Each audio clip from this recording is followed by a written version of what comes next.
कल की क्लास में मैंने एमपीपीएससी 2025 का जो मेंस होने वाला है उसमें क्या बेहतर रणनीति होनी चाहिए उसके बारे में मैंने बताया था। ओवरऑल रणनीति क्या होनी चाहिए उसके संबंध में मैंने बताया था।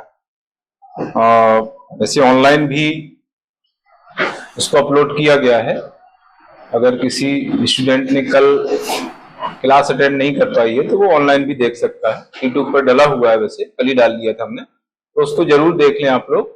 इससे आपको ये पता चल जाएगा कि किस तरह की रणनीति हमें अपनानी चाहिए जो मेंस आगे होने वाला है। आप मेंस दे रहे हैं ये वाला 25 वाला, आप भी दे रहे हैं? हाँ, तो उसमें मैंने ओवरऑल बताया था कि क्या हमें ध्यान रखना है, किस तरह की सावधानी बरतनी है एग्जाम की तैयारी के लिए।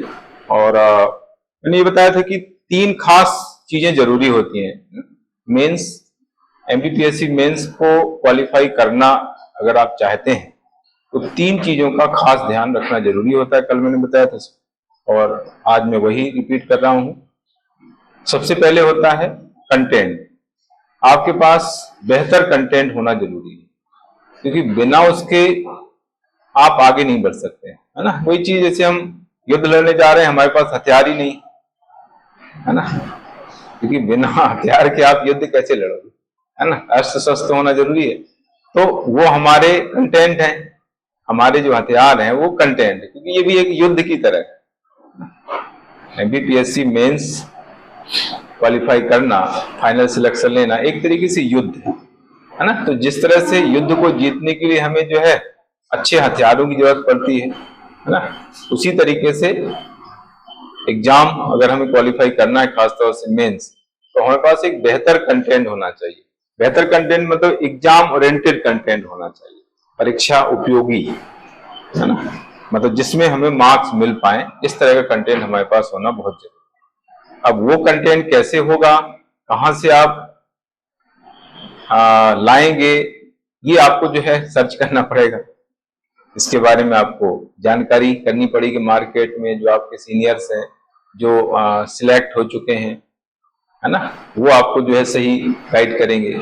नहीं तो बच्चों को पता ही नहीं रहता कि क्या सही है क्या गलत है, तो कभी कभी जो है गलत चीज उठा करके पढ़ने लग जाते हैं और बहुत समय बाद पता चल पाता है, तब तक देर हो चुकी होती है ना। पैसे भी खर्च हो जाते हैं, समय भी चला जाता है। तो हमें जो है सबसे पहले तो आप देखना है कि हमारे पास सही कंटेंट है या नहीं, जिसके आधार पर हम जो है एग्जाम क्वालिफाई कर सकते हैं, है ना। एग्जाम को क्वालिफाई करने के लिए बेहतर कंटेंट की सबसे पहले जरूरत होती है। दूसरे नंबर पर आता है रिवीजन। जो हमारे पास कंटेंट है उस पर भरोसा भी करना पड़ेगा, है ना। भरोसा तभी होगा जब आपको लगे कि यार हमारे पास कंटेंट तो अच्छा है ना। तो उस कंटेंट पर भरोसा करके उसको बार बार रिवाइज करना है।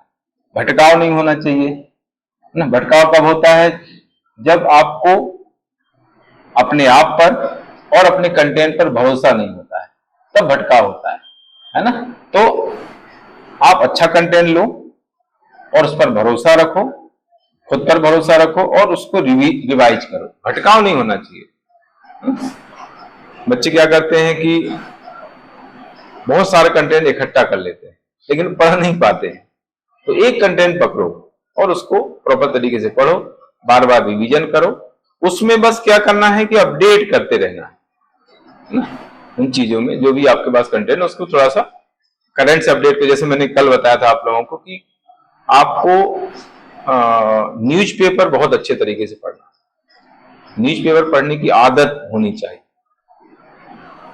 अगर आपको क्वालिफाई करना है एग्जाम, चाहे प्री हो, चाहे मेंस हो, चाहे इंटरव्यू हो, तीनों चरण जो है करंट अफेयर्स की डिमांड करते हैं। तीनों में करंट अफेयर्स का बहुत बड़ा रोल है। आजकल पेपर भी इस तरह से आ रहे हैं। यूपीएससी में तो वैसे ही आता है, पूरा करंट के बेस पर ही पूरा पेपर रहता है ना। चाहे वो हिस्ट्री का ही पेपर क्यों ना हो, मतलब हिस्ट्री का पेपर भी वहां पर करंट के आधार पर देते हैं यूपीएससी में। अब एमपीपीएससी में भी ये चीज आने लगी है ना। तो आपको पेपर बहुत अच्छे ढंग से पढ़ना है डेली, और केवल पढ़ना नहीं है, उसमें से चीजें नोट भी करनी, मैंने कल बताया था, आलस नहीं करना है ना। जैसे ही आपको कोई कंटेंट मिलता है, आपको लगता है कि ये हमारे काम का है, इस टॉपिक में हमें जो है इसको अपडेट करना है, तो तुरंत नोट्स उठाओ और वहीं अपडेट कर लो, उसी टॉपिक के वहां पर लास्ट में उसको लिख लो, खत्म। यह बहुत ज्यादा है तो पेज वो जो कटिंग कर लो उसकी, और वहीं पर जो है स्टेपल कर लो, जो टॉपिक है वहीं पर आप स्टेपल कर लो उस पेज को। अभी आप देखो कि दैनिक भास्कर में अभी जब भोपाल में इन्वेस्टर समिट चल रही थी, तो मध्य प्रदेश की कितनी जानकारी आई उसमें, रोज जानकारी आती थी, रोज डेटा आते थे। भोपाल में अभी हुई ना इन्वेस्टर समिट, तो उसके पहले जो है रोज कंटेंट आया। तो अगर किसी ने वो पेपर पढ़ा होगा अच्छे तरीके से, तो उसको एमपी का बहुत कंटेंट मिल गया होगा, अच्छा कंटेंट मिल गया होगा, और वो मेंस में पूरे काम का है वो। तो अगर किसी ने नहीं देख पाया तो पुराने न्यूज पेपर दैनिक भास्कर देख ले, बहुत अच्छा कंटेंट आपको मिल जाए। हर फील्ड का, उद्योग है, ऊर्जा है, कृषि है, सर्विस सेक्टर है, आयात है, निर्यात है, बहुत अच्छे अच्छे डेटा मिले। और आर्थिक सर्वेक्षण तो खैर है ही हमारा, मध्य प्रदेश का आर्थिक सर्वेक्षण अच्छे ढंग से पढ़ना ही पड़ता है, और भारत की आर्थिक समीक्षा ढंग से पढ़ना पड़ेगी, जिसमें इकोनॉमी तो उसी के आधार पर आजकल आ रही पेपर आ रहा है, प्री का हो चाहे मेंस का हो, उसमें आर्थिक समीक्षा से डायरेक्ट क्वेश्चन आ रहे हैं। ठीक है, तो पेपर बहुत अच्छे ढंग से पढ़ना है और उसको उसी टॉपिक में अपडेट कर लेना है, नोट कर लेना है। तो दूसरा मैंने बताया रिवीजन, पहला कंटेंट मैंने बताया, बेहतर कंटेंट आपके पास होना चाहिए। दूसरी चीज मैंने बताई है रिवीजन आपको करना है रेगुलर, और तीसरी चीज मैंने बताई है प्रैक्टिस, आपको रिवीजन प्रैक्टिस रेगुलर करना है। तो ये तीन चीजें अगर आप कर रहे हैं तो मैं समझता हूं कि आपको सिलेक्शन से कोई भी नहीं रोक सकता। नियमित प्रैक्टिस मतलब रोज प्रैक्टिस, मैंने कल उसका तरीका भी बताया था कि प्रैक्टिस आपको कैसे करनी है। प्रैक्टिस जो है, जो आप पढ़ रहे हैं उसको पर डे 1.5 घंटे लिखना है, पर डे जो है 1 से 1.5 घंटे अभी लिखना है। जितना आपने पढ़ा उसको बगैर देखे टाइम सेट करके लिखना है। ऐसे नहीं लिखना है कि हम कभी भी कुछ भी आंख बंद करके लिखना स्टार्ट कर दिया। बाकायदे जो है क्वेश्चन अच्छे आप निकालो, अच्छे क्वेश्चन के आंसर टाइम सेट करके 1.5 घंटे लिखो रोज, और एक फिक्स कर लो कि भाई हमें जो है इस टाइम पर 1.5 घंटे लिखना है। तो कंटेंट बेहतर होना चाहिए, आपको रेगुलर रिवीजन करना है, रेगुलर प्रैक्टिस करना है।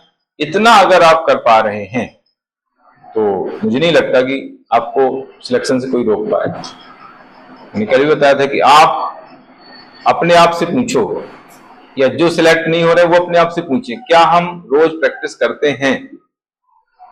जवाब ना में मिलेगा। क्या हमने रोज प्रैक्टिस की है? हमारा सिलेक्शन नहीं हुआ तो क्या हमने रोज प्रैक्टिस की है? नहीं की, इसलिए सिलेक्शन नहीं हुआ। क्योंकि प्रैक्टिस से ही सिलेक्शन होगा, बिना प्रैक्टिस के सिलेक्शन आपका मेंस में नहीं होगा। जितनी ज्यादा प्रैक्टिस करेंगे उतना ज्यादा आपको उसका फायदा मिलेगा, तो वो आपको करना है। तो ये मैंने सारी बातें कल बताई थी, और अब मैं बताने वाला हूं कि जो आपका पैटर्न है, नया पैटर्न, उसमें थोड़ा सा बदलाव हुआ है। जैसे 3 मार्कर्स पहले पूछे जाते थे, अब 2 मार्कर्स हो गए हैं। पहले 5 मार्कर्स थे, 6 मार्कर्स भी हुए, अब वो 7 मार्कर्स हो गए हैं। और इसके बाद 11 पहले 15 मार्कर्स थे, फिर वो 11 मार्कर्स में हुए, अब 10 मार्कर्स हो गए। तो इनको जो है कैसे लिखना है, इनको लिखते समय हमें क्या क्या सावधानी बरतनी है, उस पर जो है आज मैं चर्चा करने वाला हूं। तो पहले हम बात करेंगे 2 मार्कर्स की।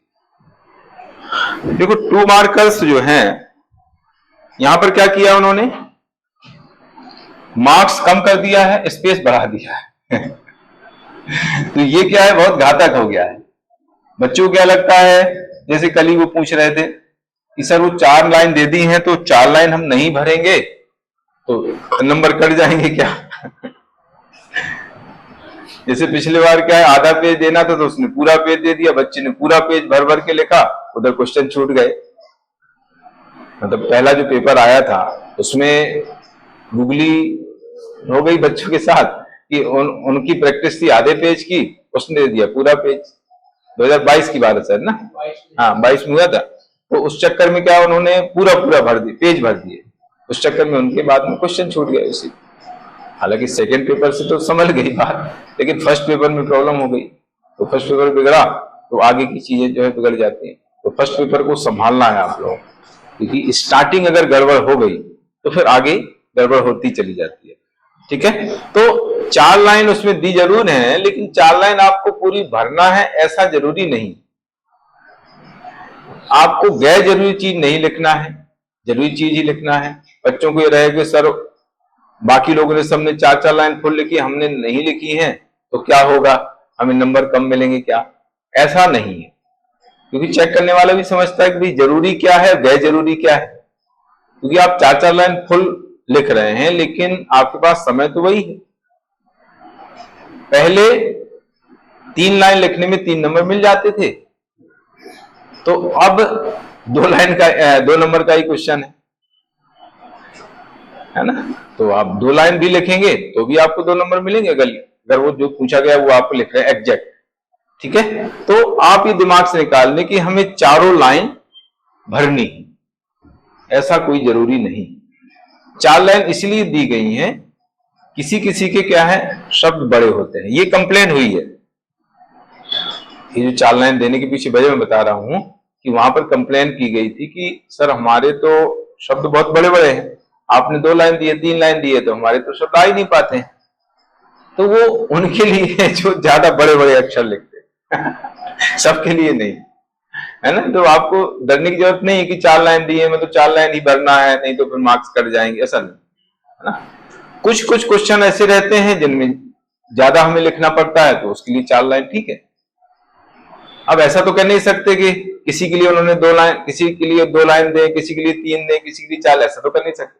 वो तो एक जैसा रहेगा, पैटर्न तो एक जैसा रखना पड़ेगा, है ना। तो उन्होंने सभी में 4 दे दी कि आप अपने हिसाब से लगा लो, है ना। तो कुछ क्वेश्चन ऐसे जरूर रहते हैं जिसमें हमें ज्यादा मैटर लिखना हो, जैसे परिभाषा है। अब परिभाषा है तो परिभाषा तो आपको पूरी लिखना पड़ेगी। ऐसा तो है नहीं कि आपके वर्ड पूरे हो गए, 20 शब्द तो आप खत्म कर देंगे, सेंटेंस तो पूरा करना पड़ेगा ना। उसमें परिभाषा में बड़ी बड़ी परिभाषा होती है, खासतौर से एथिक्स में तो कितना ज्यादा कंटेंट आता है, लिखना पड़ता है। वहीं अभी सोशियोलॉजी में आप देख रहे होंगे, सोशियोलॉजी में भी परिभाषाएं बड़ी बड़ी आती हैं। जैसे परिवार की परिभाषा है, संयुक्त परिवार ज्वाइंट फैमिली की परिभाषा काफी बड़ी आती है। अब वो उसको अगर 2 लाइन में आप लिखेंगे तो बन ही नहीं पाएगी, तो उसके लिए तो 4 लाइन जरूरी है। तो उस हिसाब से उसने 4 लाइन दी है, ऐसा आपको सोचना है ना। जरूरी नहीं कि सभी में आपको 4 लाइन भरना है। तो ये इंपॉर्टेंट बात जो मैंने यहां पर बताई है कि 4 लाइन जो दी गई है, इसका मतलब आपको ये नहीं समझना है कि 4 लाइन आपको सभी में, सभी क्वेश्चन में 4 लाइन पूरी पूरी लिखना है। कुछ क्वेश्चन 1 लाइन में भी कुछ का आंसर कंप्लीट हो जाएगा, किसी का 2 लाइन में होगा, किसी का 3 लाइन में होगा, किसी की 4 लाइन में होगा। ये क्वेश्चन की प्रकृति के हिसाब से डिसाइड होगा। जैसे उसने पूछ लिया, जैसे पिछले बार पूछा था कि परिवार एक गृहस्थ समूह है, ये किसने कहा है और उसने परिवार के बारे में क्या कहा। अब इसमें डायरेक्ट जो है वो विचारक का नाम पूछ रहा है, तो अब आप उसमें ज्यादा कुछ तो लिख ही नहीं सकते ना। जैसे उसने किसी पुस्तक की विषय वस्तु पूछ ली है या किसी पुस्तक का राइटर पूछ लिया है,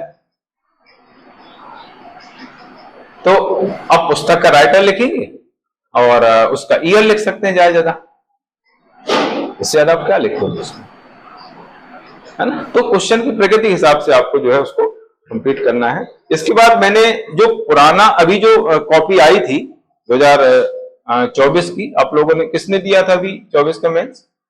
हाँ, काफी लोगों ने दिया है। तो उसके अकॉर्डिंग मैंने जो है जो लाइन है थी उसमें, वो मैंने लाइन गिन करके यहां पर बताई है कि किस कितने नंबर के क्वेश्चन में कितनी लाइन उसमें कॉपी में दी गई थी। अब किसी जिसने दिया है तो उसको तो मालूम है, जिसने नहीं दिया है तो उसको भी पता चल जाए। इसलिए अभी इसमें पीडीएफ में डाउनलोड पीडीएफ है इसमें, तो वो मैं कॉपी भी दिखा दूंगा कि किस तरह की मॉडल कॉपी उन्होंने दी थी।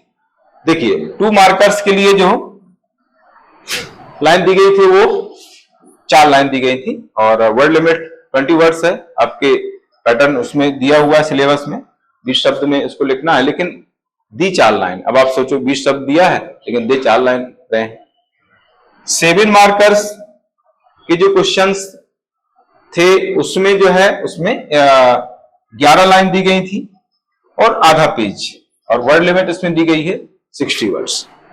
ठीक है, सॉरी ये 10 मार्क्स है। 10 नंबर का जो क्वेश्चन है उसके लिए उसमें पहले पेज में 21 लाइन दी गई थी और दूसरे पेज में 24 लाइन, इसमें शब्द जो सीमा दी गई है वो 200 दी गई। पहले पेज में 21 लाइन के उसमें क्वेश्चन रहता है ना, एक पेज में क्वेश्चन, 2 पेज रहते हैं तो पहले पेज में क्वेश्चन रहता है तो उसमें जो है लाइन कम है, 21 है। दूसरे पेज में क्वेश्चन नहीं रहता है तो उसमें 24 लाइन दी गई थी। तो इस तरीके से ये पैटर्न कॉपी का आपको दिया गया था, पिछले कॉपी की मैं बात कर रहा हूं। ठीक है, इसके पहले कोई बात ही नहीं। तो ये मैंने शब्द सीमा और लाइन की यहां पर बात की है।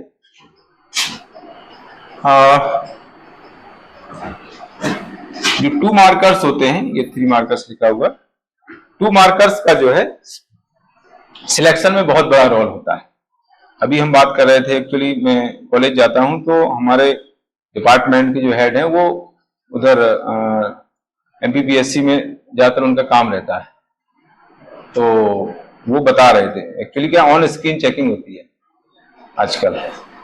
तो एक क्वेश्चन की चर्चा कर रहे थे, क्वेश्चन कहीं आया था कि भारत द्वारा प्रथम परीक्षण कब किया गया,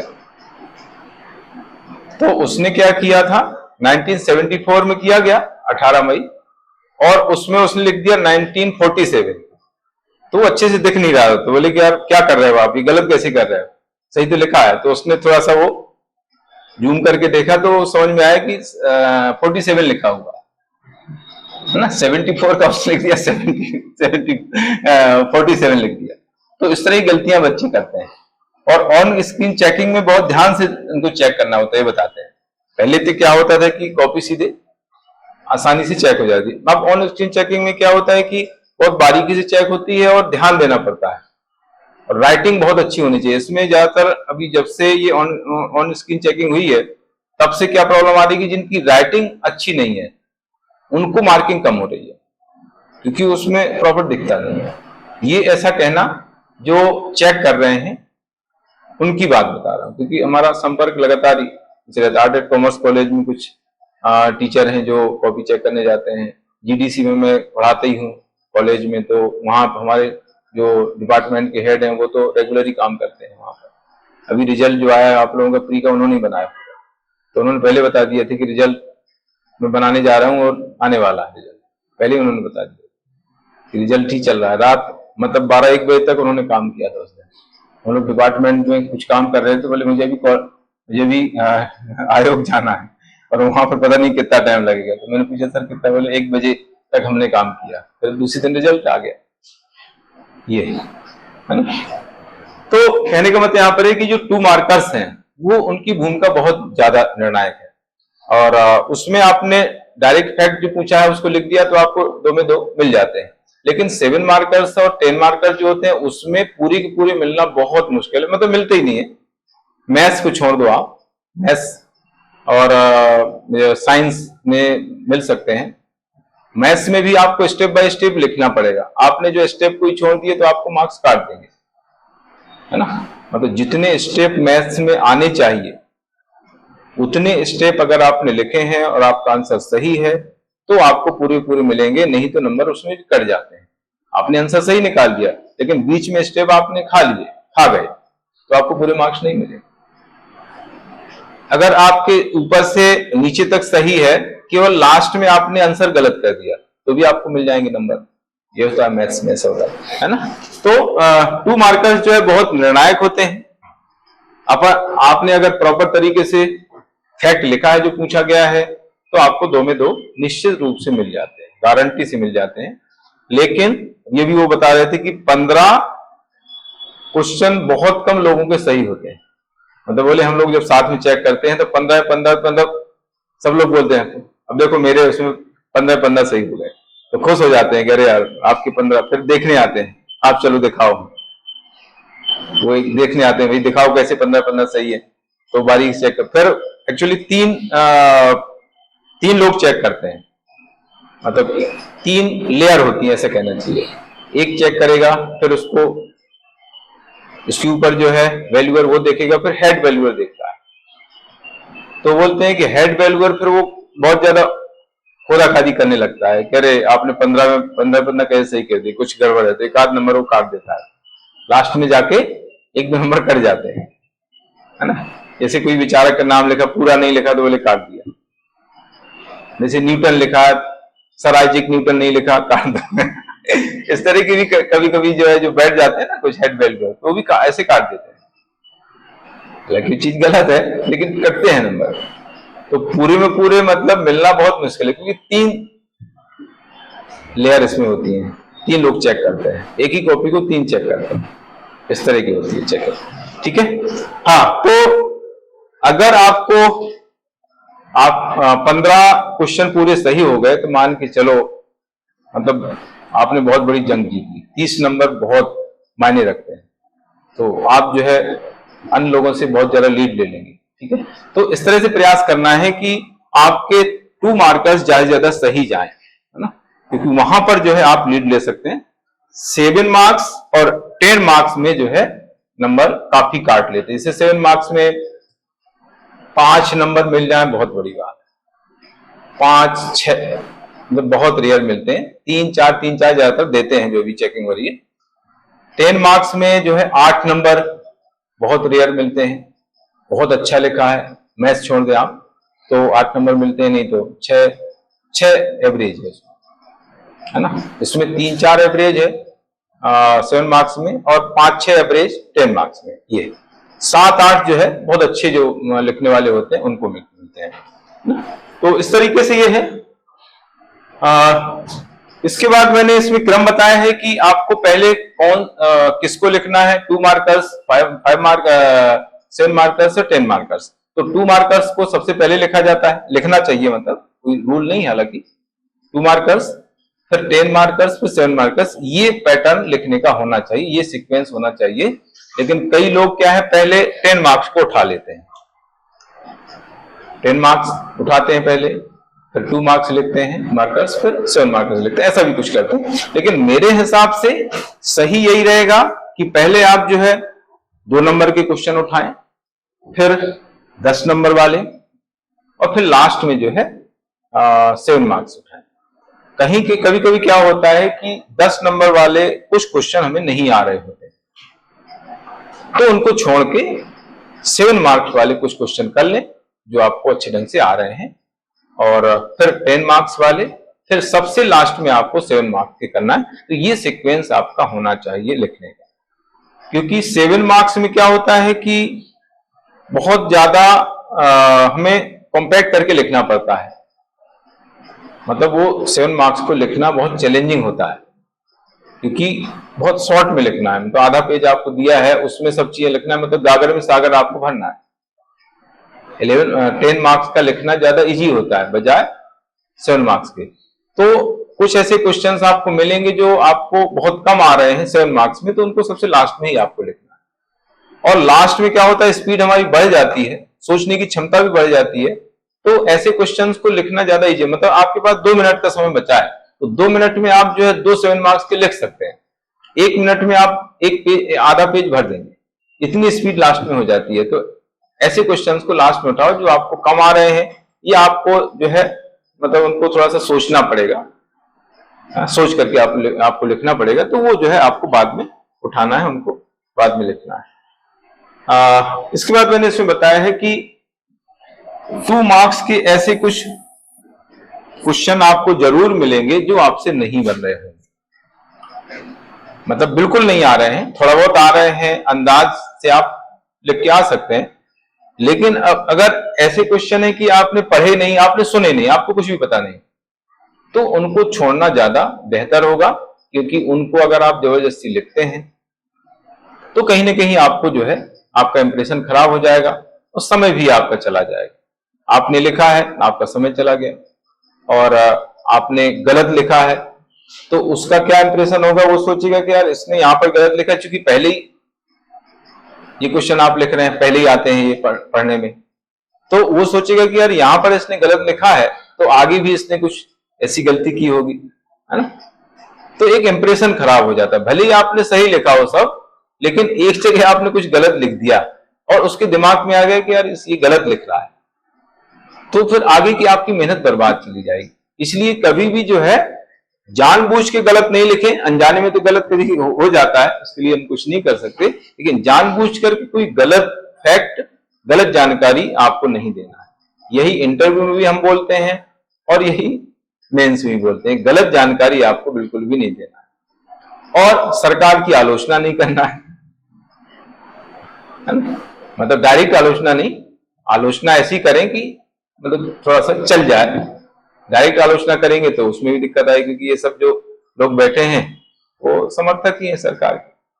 और फिर ये भी रहता है कि भाई आप सरकार के अधीन आपको काम करना है, आप सरकार की आलोचना कर रहे हैं, तो आप कैसे काम कर पाएंगे, है ना। तो एकदम आलोचना नहीं, आलोचनात्मक मूल्यांकन जो होता है वो अलग होता है। आपने कुछ आलोचना की, फिर उसमें लीपापोती भी करना पड़ती है। आपने कुछ गलत कहा लेकिन उसको थोड़ा हम पॉजिटिव वे में बाद में बोल देते हैं, तो वो सब हो जाता है।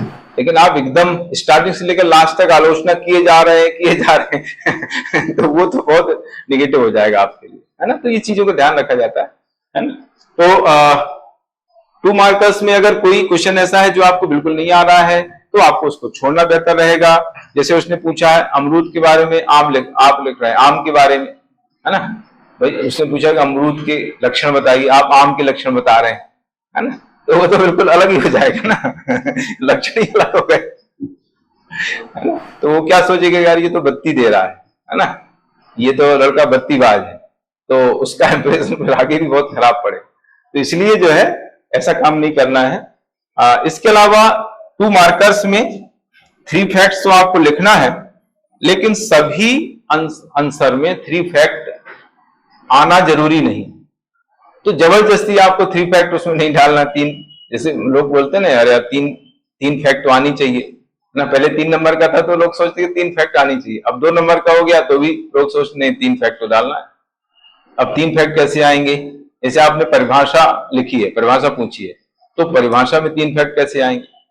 परिभाषा तो परिभाषा, बस उसमें परिभाषा के साथ साथ आप एग्जाम्पल लिख सकते हैं, उसका उदाहरण बता सकते हैं। इससे ज्यादा परिभाषा में और ज्यादा कुछ लिख ही नहीं सकते। हाँ, एक और इंपॉर्टेंट बात बता दूं मैं, किसी का अर्थ पूछा, किसी की परिभाषा पूछी, तो ज्यादातर आप लोग टेस्ट देते होंगे तो ज्यादातर लोग बोलते हैं किसी विचारक की परिभाषा आपको लिखना है। टेस्ट आप देते होंगे तो लोग बोलते हैं ऐसा, लेकिन मैं समझता हूं कि ये गलत है। अगर वो विचारक की परिभाषा कहता है कि भाई आप हर्षोविट्ज की परिभाषा लिखिए, तो आपको लिखना ही है, लेकिन उसने ऐसा कहा नहीं है कि आपको उसकी परिभाषा लिखना है।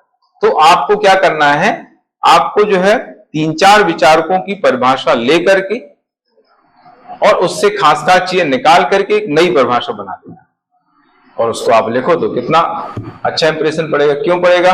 क्योंकि हमने 3 विचारकों के विचार ले लिए और उनके विचारों को हमने अपनी परिभाषा में लिख दिया है, तो एक संपूर्ण परिभाषा हो जाएगी। क्योंकि एक विचार की जो परिभाषा है वो संपूर्ण होना जरूरी नहीं। जैसे वो कहते हैं लोकतंत्र की परिभाषा, अब अब्राहम लिंकन क्या कहते हैं, जनता का जनता के लिए, जनता द्वारा शासन लोकतंत्र। अब ये लोकतंत्र की परिभाषा कंप्लीट नहीं है, क्योंकि लोकतंत्र में दोनों चीजें आनी चाहिए। प्रत्यक्ष लोकतंत्र का भी कॉन्सेप्ट आना चाहिए और अप्रत्यक्ष लोकतंत्र का भी कॉन्सेप्ट आना चाहिए। और आपने अब्राहम लिंकन की डेफिनेशन लिख दी तो हो सकता है कि आपको 0 नंबर दे दे, उसकी सोच है, क्योंकि आपसे उनकी परिभाषा तो हमने पूछी नहीं है। हमने तो परिभाषा ऐसी पूछी है जो व्यापक हो, सारगर्भित हो, कंप्लीट हो, है ना। उन्होंने तो एक सेंटेंस में उस बात को कह दिया, लेकिन वो सटीक नहीं है। लोकतांत्रिक व्यवस्था एक ऐसी शासन व्यवस्था है जिसमें जनता का शासन प्रत्यक्ष रूप से अथवा अप्रत्यक्ष रूप से जनप्रतिनिधियों द्वारा संचालित किया जाता है। ये परिभाषा व्यापक परिभाषा लोकतंत्र, ये कंप्लीट परिभाषा है। ये आप लिखते हैं तो आपको पूरे नंबर, क्योंकि इसमें प्रत्यक्ष लोकतंत्र का भी आ गया कॉन्सेप्ट और अप्रत्यक्ष लोकतंत्र का कॉन्सेप्ट आ गया, है ना। लोकतांत्रिक व्यवस्था एक ऐसी शासन व्यवस्था है जिसमें जनता का शासन प्रत्यक्ष रूप से अथवा अप्रत्यक्ष रूप से जनप्रतिनिधियों के माध्यम से संचालित किया जाता है। ऐसा। अब अब्राहम लिंकन क्या कहते हैं? लोकतंत्र जनता का, जनता के लिए, जनता द्वारा शासन। तो ये उनके हिसाब से ठीक है, लेकिन कंप्लीट नहीं है ना। वहां पर कंप्लीट परिभाषा आपको देना है, कंप्लीट अर्थ होता है। तो कई लोग कहते हैं कि कोई अर्थ पूछा गया है तो आप किसी विचारक की डेफिनेशन लिख दो। मेरे हिसाब से वो सही नहीं। ठीक है, तो 3 फैक्ट आना जरूरी नहीं है, उससे संबंधित कोई इंपॉर्टेंट फैक्ट है, जरूरी फैक्ट है, वो आपको बताना है। जैसे आपको पूछा गया कि नीति आयोग के अध्यक्ष कौन होते हैं या कौन है ना? अब ये क्वेश्चन है। अब इसमें 4 लाइन में आप क्या लिखोगे? क्योंकि नीति आयोग तो पूछा नहीं है, जैसे पूछता कि नीति आयोग, अब नीति आयोग में तो बहुत सारी चीजें आ रही, फिर 4 लाइन में आप आराम से लिख सकते हो। उसने डायरेक्ट पूछा है कि नीति आयोग का अध्यक्ष कौन होता है या कौन है, तो उसमें ज्यादा हम नीति आयोग का अध्यक्ष बता देंगे। वो अध्यक्ष प्रधानमंत्री इसका पदेन अध्यक्ष होता है और वर्तमान में इस पद पर ये कार्यरत है। अब इसमें आप उपाध्यक्ष लिखो, इसमें सदस्य लिखो, तो वो तो व्यर्थ है। ज्यादा ब्रैकेट में उसकी स्थापना लिख सकते हैं कि उसने अध्यक्ष पूछा है, बाकी कुछ नहीं पूछा। तो इसमें आपको उसे 3 नंबर देना पड़ा, 2 नंबर देना पड़ेगा, समझ रहे ना। उसने पूछा संविधान संशोधन की प्रक्रिया भारत ने कहां से ली, इसका सोर्स क्या है। अब सोर्स दक्षिण अफ्रीका है, ये हो गया आंसर। अब ज्यादा से ज्यादा उसमें हम क्या लिखेंगे? ज्यादा हम उसका भाग लिख देंगे और अनुच्छेद लिख देंगे। भाग 20 अनुच्छेद 368। और कहां से लिए हमने प्रक्रिया? तो दक्षिण अफ्रीका से लिए, खत्म बात। अब इसमें आप सोचो कि अरे हमने तो, लोगों ने 4-4 लाइन लिखी है, तो अब लिखें लाइन, हमें क्या करें, क्योंकि उसमें इससे ज्यादा कुछ आना ही नहीं, समझ रहे हैं ना। तो इस तरीके से गैर जरूरी बिल्कुल भी नहीं लिखना है, सीधा क्वेश्चन है, जो फैक्ट उसने पूछे हैं वो फैक्ट आपको पूरे डालना है। जैसे आपने पूछा मध्य प्रदेश का क्षेत्रफल बताइए, अब सिंपल क्वेश्चन है। अब मध्य प्रदेश का क्षेत्रफल आपको बता देना है। ज्यादा से ज्यादा इसमें हम क्या करेंगे? मध्य प्रदेश का क्षेत्रफल की दृष्टि से भारत में दूसरा स्थान है, और देश के क्षेत्रफल का कितना है मध्य प्रदेश का क्षेत्रफल? 9.38%। तो 3 फैक्ट ऐसे इसमें दे सकते हैं, उससे जुड़े हुए हैं, इसके अलावा और कुछ आ ही नहीं सकता। क्षेत्रफल बता दिया, जो देश के क्षेत्रफल का कितना % है, और क्षेत्रफल की दृष्टि से मध्य प्रदेश का कौन सा स्थान है, राजस्थान के बाद दूसरा स्थान, बस। तो इस तरीके से आपको क्वेश्चन देखते ही समझ जाना है, अनुमान लगा लेना है कि हमें इस क्वेश्चन में इतने इतने फैक्ट डालना है, जो बहुत क्लोज फैक्ट है ना, बहुत ज्यादा उससे संबंधित है ना, बहुत दूर के फैक्ट नहीं डालना है ना, उससे जुड़े हुए फैक्ट डालना है। ठीक है, तो ये हो गया। सेंटेंस पूरा नहीं करना है, डेफिनेशन में सेंटेंस पूरा किया जाता है, बाकी जो 2 मार्कर्स हैं उनके आंसर में जो है आपको पूरा सेंटेंस कंप्लीट नहीं करना है, पॉइंट बाय लिखना है, सीधे पॉइंट आपको लिखना है। जैसे इसमें मैंने एग्जाम्पल देकर के बताया, हाँ जैसे ये एग्जाम्पल मैंने बताया, जैसे IMF पूछता, IMF यानी इंटरनेशनल मॉनिटरी फंड, भारतीय अंतरराष्ट्रीय मुद्रा कोष, तो इसका आपको क्वेश्चन आ गया सीधा, IMF या अंतरराष्ट्रीय मुद्रा कोष क्वेश्चन है। उसमें ये नहीं पूछा कि इसकी स्थापना लिखिए, इसका मुख्यालय लिखिए, इसका कार्य लिखिए, इसका महत्व लिखिए, इसके अध्यक्ष लिखिए या प्रबंध निदेशक लिखिए, ये नहीं पूछा। उसने यही पूछा अंतरराष्ट्रीय मुद्रा कोष, बस ये अंतरराष्ट्रीय मुद्रा कोष समझाइए, ये क्वेश्चन है। तो फिर आपको इसकी मेन चीज, इसमें 3-4 चीजें होती है। स्थापना इसका लिखना होता है, इसका मुख्यालय लिखना होता है, इसका कार्य लिखना होता है, ज्यादा से ज्यादा इसकी वर्तमान प्रबंध निदेशक, है ना। बस एक और फैक्ट इसमें आ सकता है, मैंने 3 फैक्ट यहां पर लिखे हैं, बाकी एक फैक्ट और आ सकता है, वो आ सकता है इनकी वर्तमान प्रबंध निदेशक महिला है भी, तो वो आपको और डाल देना, बस। इसके अलावा अब क्या लिखेंगे, इतने में आपको 2 नंबर मिल जाएंगे। ठीक है, तो IMF, हाँ एक चीज और ध्यान रखना है कि जैसे उसने शॉर्ट फॉर्म पूछा है, तो शॉर्ट फॉर्म को हमें जो है उसके बारे में कुछ लिखने से पहले उसका फुल फॉर्म लिखना होता है। किसी भी सब्जेक्ट की मैं बात कर रहा हूं, शॉर्ट फॉर्म में कोई क्वेश्चन उसने पूछा, जैसे IMF भी पूछा है, तो उसको आपको जो है फुल फॉर्म लिखना पड़ेगा। फुल फॉर्म आपको उसका देवनागरी में लिखना है, हिंदी मीडियम वालों को। इंग्लिश में तो खैर इंग्लिश मीडियम वालों को तो कोई दिक्कत ही नहीं, इंग्लिश में ही लिखेंगे वो, लेकिन जिनका हिंदी मीडियम है तो उसको जो है देवनागरी में हिंदी में लिखना है, इंटरनेशनल मॉनिटरी फंड करके लिखना है।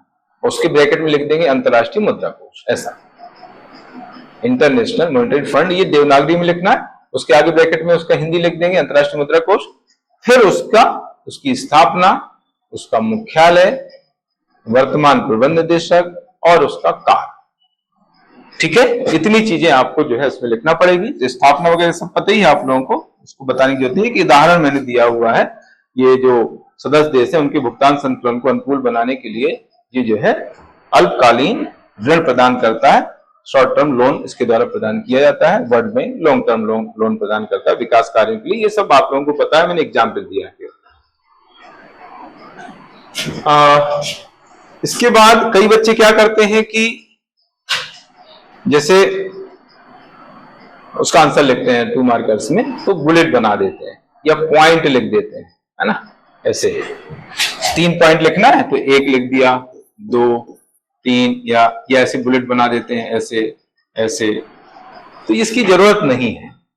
अब आप सोचो, अगर हम पूरे पेपर में ये बुलेट बनाएंगे, 1, 2, 3 लिखेंगे, तो हमें कितना समय लग जाएगा।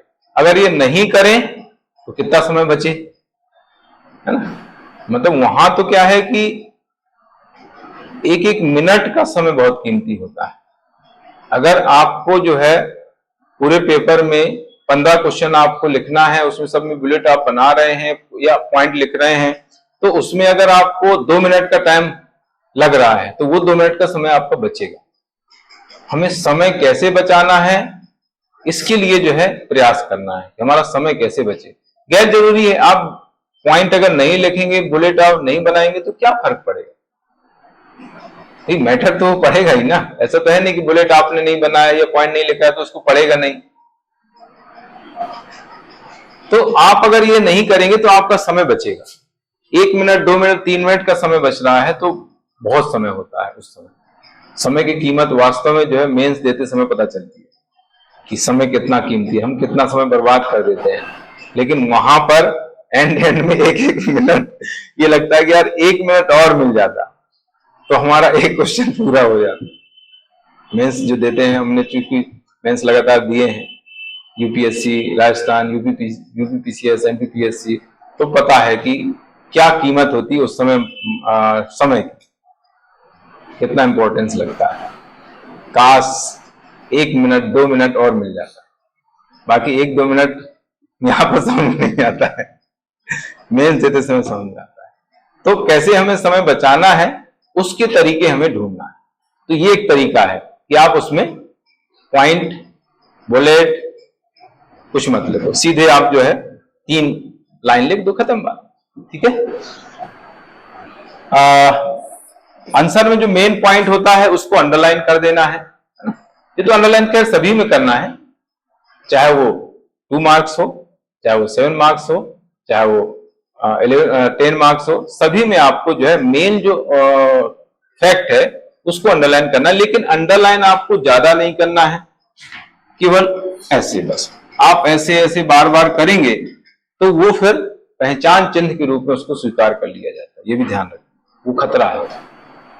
अगर आपने ज्यादा हाईलाइट करने का प्रयास किया तो उसको लग जाएगा कि यार इसने कुछ पहचान छोड़ा है, चेक कर दो, चेक करने वाले। हाँ है किसमें,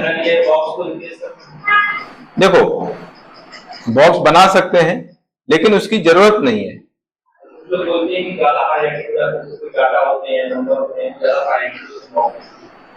नहीं, हाईलाइट इससे भी हो जाएगा, ऐसा नहीं है। जैसे हम ऐसे कर रहे हैं तो दिख रहा है। अब बॉक्स आप बनाएंगे उसमें भी तो समय लगेगा, उसमें समय लगेगा, इसमें समय कम लगेगा। अंडरलाइन करने में समय कम लगेगा, बॉक्स बनाने में समय ज्यादा लगेगा। तो वही तो मैं कह रहा हूं, समय बचाना है, उसकी जरूरत नहीं है। एक लाइन आपने खींच दी, दिख रहा है उसको, कोई दिक्कत नहीं, ठीक है। तो बॉक्स नहीं बनाए, आप सीधे एक लाइन उसमें खींच दें, बहुत ज्यादा उसको हमें हाईलाइट नहीं करना है, हाईलाइट करना घातक हो जाता है। एक बार पहले हो चुका है ऐसा, कॉपी चेक नहीं होती है। पहचान चिन्ह के रूप में अगर उसने मान लिया कि भाई ये पहचान चिन्ह इसने छोड़ा है तो कॉपी चेक नहीं होती है। ऐसा हुआ है पहले, मतलब पुरानी बात बता रहा हूं, हो चुका है ऐसा, इसलिए मैं बता रहा हूं। परिभाषा अगर आप लिख रहे हैं, अर्थ लिख रहे हैं, तो उसमें एग्जाम्पल देना जरूरी है। कोई ना कोई एग्जाम्पल आपको देना है ना, एग्जाम्पल के तहत आपको समझाना। जैसे आप पूछ लिया गया मिश्रित अर्थव्यवस्था को समझाइए या मिश्रित अर्थव्यवस्था का अर्थ स्पष्ट कीजिए, ऐसा करके क्वेश्चन आता है, तो आपको उसका मीनिंग बताना है और एक कोई एग्जाम्पल देना है। मिश्रित अर्थव्यवस्था क्या है? ऐसी अर्थव्यवस्था जिसमें सरकारी क्षेत्र तथा निजी क्षेत्र का सह अस्तित्व पाया जाता है। फिर उदाहरण देते हैं, जैसे सरकारी क्षेत्र की कंपनी बीएसएनएल, मोबाइल क्षेत्र में सरकारी क्षेत्र की कंपनी बीएसएनएल और निजी क्षेत्र की कंपनी जियो काम कर रही हैं। तो इस तरीके से आपको एग्जाम्पल दे करके उसको स्पष्ट करना है। ये मैंने उदाहरण दिया है, बाकी हर कुछ ना कुछ हर अर्थ में एग्जाम्पल हम दे सकते हैं, और अगर आप एग्जाम्पल देके समझाते हैं तो पूरे 2 नंबर आपको मिल सकते हैं। अगर आपने एग्जाम्पल नहीं दिया, जहां पर आना चाहिए, कुछ ऐसे हैं जहां पर एग्जाम्पल नहीं हम दे सकते हैं, जहां पर एग्जाम्पल दिए जा सकते हैं वहां पर अगर आपने एग्जाम्पल नहीं दिए हैं तो आपके नंबर कट सकते हैं, आधा नंबर 1 नंबर काटा जा सकता है, क्योंकि उदाहरण उससे जुड़ा हुआ है। तो आप सोचिए कि उसने ऐसा लिखे कि उदाहरण से समझाइए तो ही हम उदाहरण लिखे, ऐसा नहीं है। उसने लिखा है कि अर्थ स्पष्ट कीजिए, मतलब उदाहरण उसमें अंडरस्टूड है, आपको उदाहरण देना ही है, भले ही उसने उदाहरण देकर समझाइए ऐसा नहीं लिखा हो, है ना। तो ये खास बात आपको ध्यान रखना है। अब 2 मार्कर्स, कैसे कैसे 2 मार्कर्स पूछे जाते हैं वो मैंने यहां पर टाइप बताए और कुछ एग्जाम्पल भी दिए।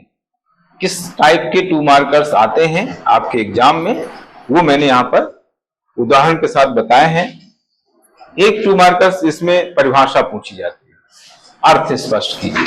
जैसे उदाहरण वित्तीय समावेशन का अर्थ स्पष्ट कीजिए, मिश्रित अर्थव्यवस्था का अर्थ स्पष्ट कीजिए, राजकोषीय घाटा क्या है समझाइए, है ना। तो इस तरीके से जो है आपको अर्थ लिखना होता है।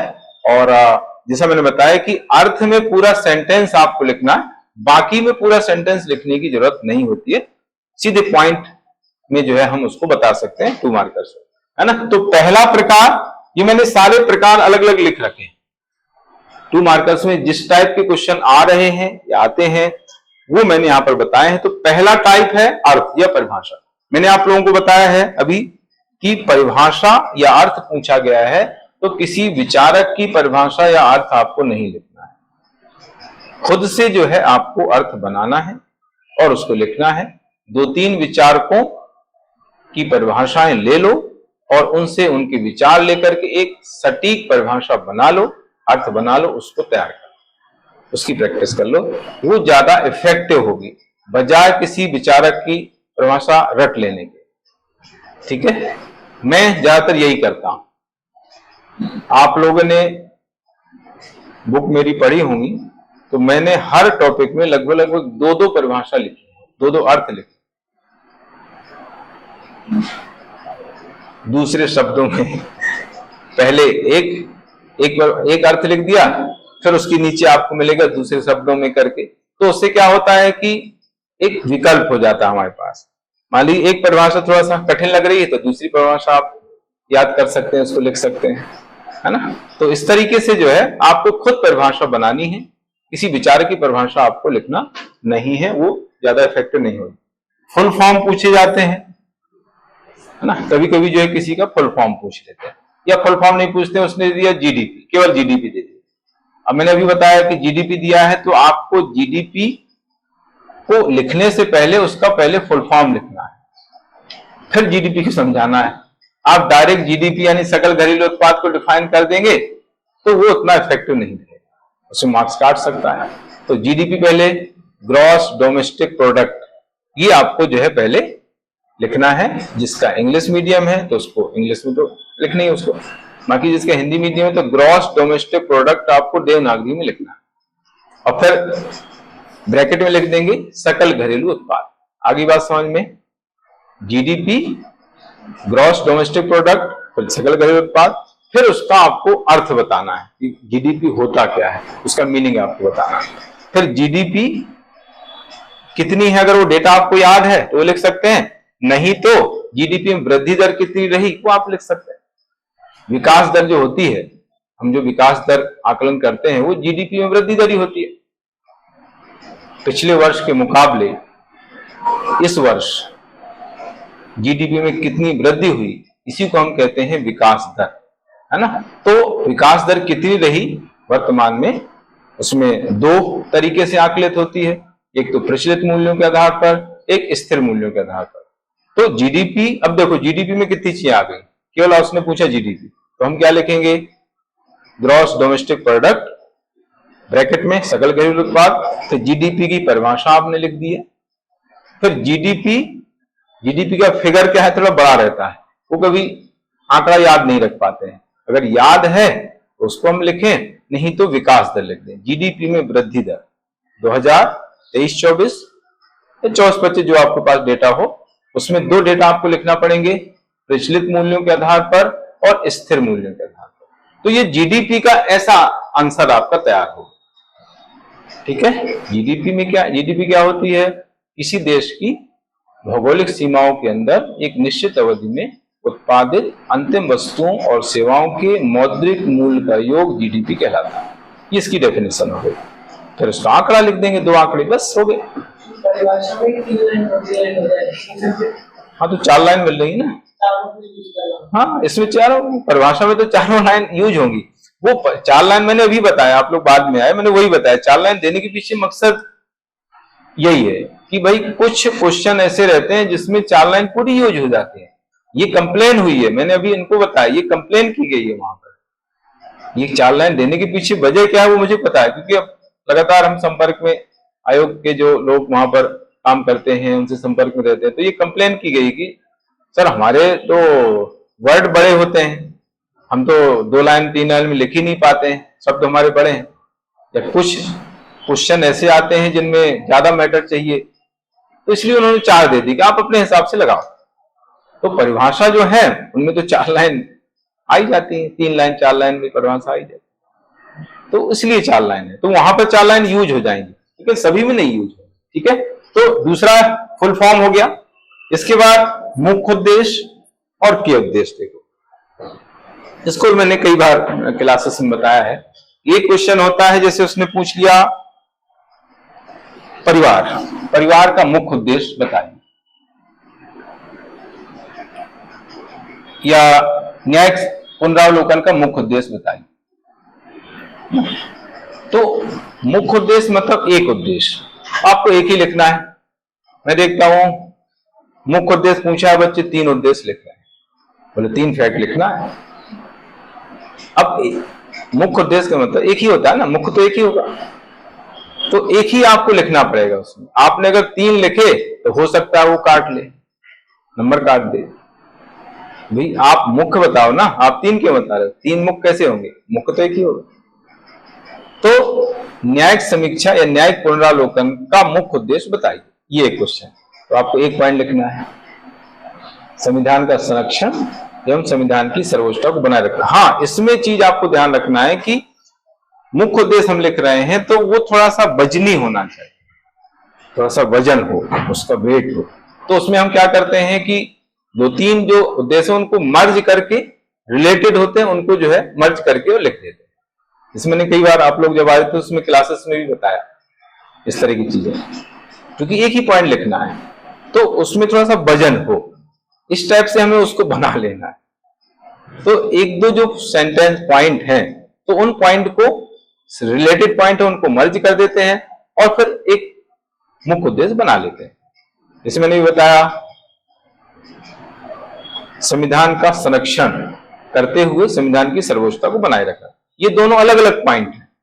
संविधान का संरक्षण करना, संविधान की सर्वोच्चता को बनाए रखना। लेकिन मैंने क्या किया, क्योंकि दोनों रिलेटेड पॉइंट हैं इसलिए मैंने दोनों को मर्ज कर दिया, है ना। संविधान का संरक्षण करते हुए संविधान की सर्वोच्चता को बनाए रखना, तो ये मुख्य उद्देश्य होगा।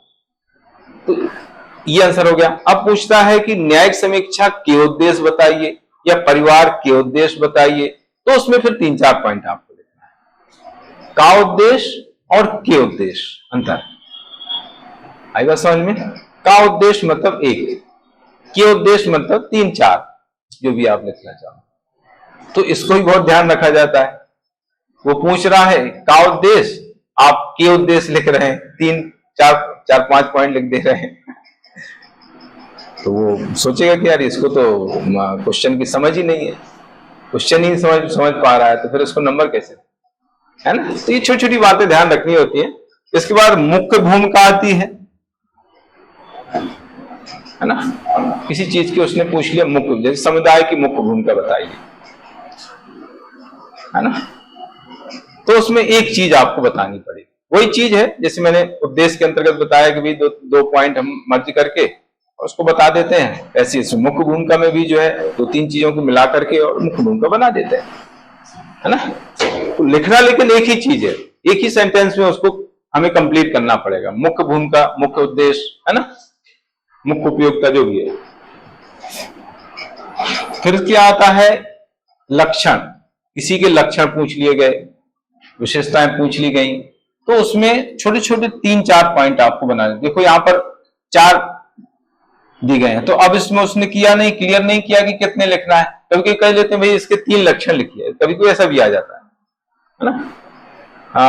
परिवार के 3 लक्षण लिखिए, या समुदाय के 3 लक्षण लिखिए, है ना, या पुरुषार्थ के 3 लक्षण लिखिए, या 3 इनके लाभ लिखिए, इस तरह करके। तो उसमें 3 अगर लिखा हुआ है तो आपको 3 पॉइंट लिखना है। 3 नहीं लिखा है तो फिर उसमें 3 से ज्यादा भी लिख सकते हैं। 3 आपको लाइन दी गई है तो 4 लाइन दी गई तो चारों को लिख सकते हैं, है ना? जहां लिख दिया कि भाई 2 लिखिए, 3 लिखिए, तो नहीं लिखो, उससे ज्यादा नहीं लिखो, क्योंकि मतलब ही नहीं। बच्चे लेकिन करते हैं, उनको लगता है कि एक और लिख दो, मतलब क्या, तो फालतू समय जाएगा ना, तो उससे कोई फर्क तो पड़ना नहीं। नंबर तो आपको उसी हिसाब से मिलेंगे, जो पॉइंट पूछे गए हैं 2-3 पॉइंट, उन्हीं के हिसाब से आपको नंबर मिलना है ना? तो इसके 3 लक्षण लिखिए या के लक्षण लिखिए, इसमें फर्क, ठीक है? के लक्षण है तो 3 से ज्यादा भी लिख सकते हैं। 3 या 2 पूछे हैं तो आपको 2 ही लिखना है। मुख्य अंतर, के अंतर, यहां पर वही है। मुख्य अंतर पूछा गया है तो 1 अंतर आपको लिखना है, के अंतर पूछे गए हैं तो 3-4 पॉइंट उसमें लिख सकते हैं। तो ये चीजें ध्यान रखने की है। किसी संस्था आयोग का अध्यक्ष पूछा गया है, जैसे मैंने भी बताया नीति आयोग का अध्यक्ष पूछा गया है, तो नीति आयोग का अध्यक्ष पूछा है तो अध्यक्ष का नाम लिखने के साथ साथ आप यही बताएंगे कि नीति आयोग के अध्यक्ष प्रधानमंत्री, पदेन प्रधानमंत्री होते हैं और वर्तमान में इसके अध्यक्ष ही है। बस उससे जुड़ी हुई बात आपको लिखना है, एक्स्ट्रा नहीं लिखना है। अब उसमें आप लिखने लगो कि आयोग, उसकी स्थापना इस समय हुई, पहले अध्यक्ष ये थे, उपाध्यक्ष ये हैं, है ना, कार्य इसके ये हैं, तो वो कोई मतलब नहीं है, गैर जरूरी है। किसी संगठन आयोग की स्थापना, मुख्यालय, अभी मैंने जैसे IMF के बारे में बताया तो वही है। कुछ जानकारी आधारित प्रश्न होते हैं जिसमें जानकारी मांगी जाती है, डायरेक्ट फैक्ट पूछा जाता है, या कोई डेटा पूछ लिया गया। जैसे उसने पूछा भारत की प्रति व्यक्ति आय कितनी, भारत की प्रति व्यक्ति आय कितनी है, तो उसमें जो है प्रति व्यक्ति आय की डेफिनेशन आपको लिखना जरूरी नहीं है। हाँ, ऐसा पूछते कि प्रति व्यक्ति आय सिर्फ उसने पूछा है तो फिर उसमें परिभाषा आपको लिखना पड़ेगी, फिर उसका डेटा लिखना पड़ेगा। उसने सीधा पूछा है कि भारत की प्रति व्यक्ति आय कितनी, तो उसमें इसमें भी 2 है, पिछले मूल्य के आधार पर, निश्चित मूल्य के आधार पर करंट की जो प्रति व्यक्ति आय वो आपको बताना है। 2 इसमें आंकड़े आपको लिखना है ना? उसमें 1950-51 में कितनी रही वो भी अब कभी याद रहे तो वो भी लिख सकते हैं, और वर्तमान का तो लिखना ही है ना? तो 2-3 डेटा इसमें आपको दे देना है। GDP में तीनों क्षेत्रों का योगदान आपको पूछा गया है।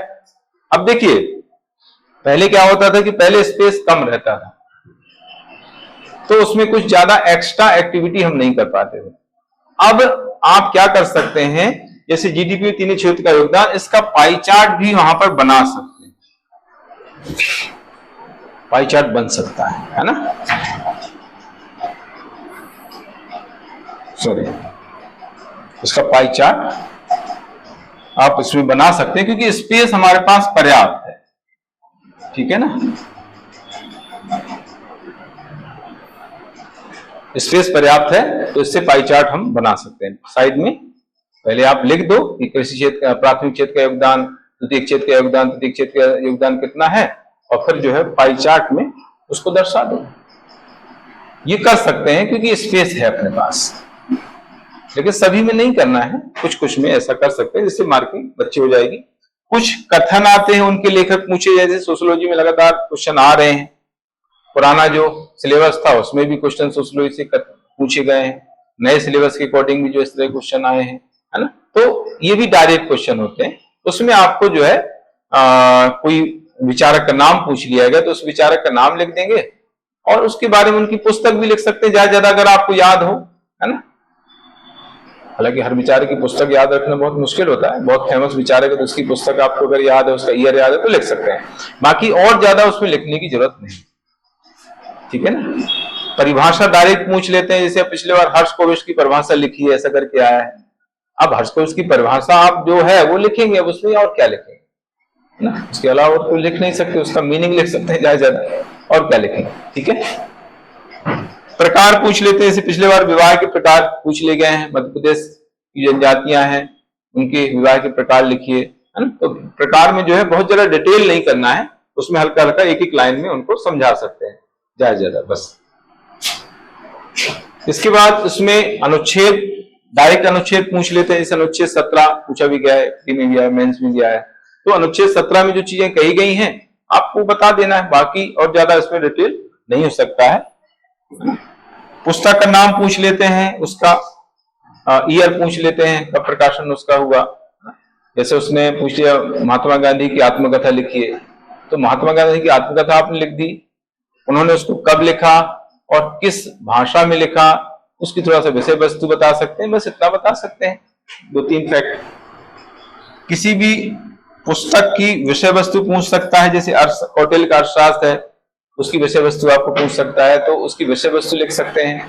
कब उन्होंने लिखी है, उसका अंग्रेजी अनुवाद कब हुआ है वो हम बता सकते हैं, उसमें कितने अधिकरण है, कितने अध्याय, ये ज्यादा लिख सकते हैं, इससे ज्यादा और कुछ भी हम उसमें नहीं लिख सकते विषय वस्तु के अलावा, ठीक। तो ये अलग अलग टाइप्स मैंने बताए हैं।